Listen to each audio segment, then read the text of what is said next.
Houthi का प्रहार, Iran सूत्रधार। रईसी आग लगाएंगे, विश्व युद्ध भड़काएंगे। खुद को अरब का बेताज बादशाह समझने वाला ईरान जंग की चिंगारी भड़काकर मिडिल ईस्ट में अपना वजूद, वर्चस्व और दबदबा कायम रखना चाहता है। अमेरिका से लेकर इस्राइल से दुश्मनी पालने वाला ईरान अब दुश्मन के दोस्त यानी अमेरिका के साथी देशों को टारगेट करने की फिराक में है। हूतियों के आतंक की यह तस्वीर आपको याद होगी। लाल सागर में कार्गो शिप गैलेक्सी लीडर को विद्रोहियों ने हथियारों के दम पर हाईजैक कर लिया था।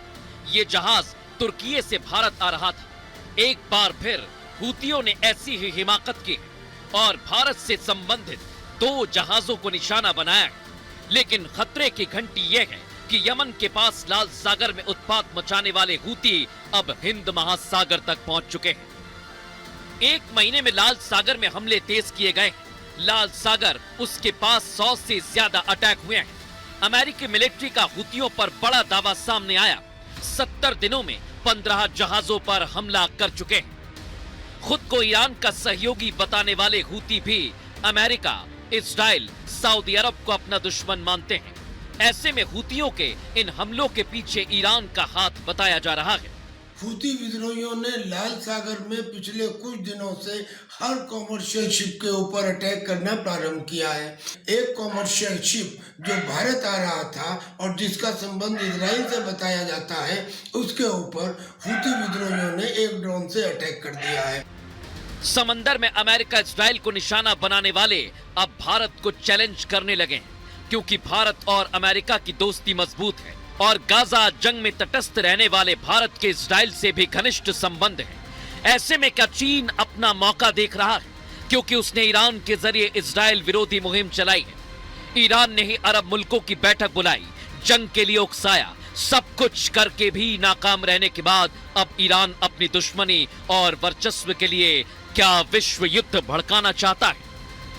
हूती विद्रोही जो हमला कर रहे हैं, इससे जहाज़ों को बहुत कम क्षति हुई है और ऐसे छोटे छोटे जो जहाज़ों को क्षति हुई है उसमें जो देश इन्वॉल्व हैं ज़्यादातर इजराइल से लिंक्ड हैं, लेकिन वह देश किसी भी हालत में एक विश्व युद्ध जैसी हालत पैदा करने के इच्छुक फिलहाल नहीं है।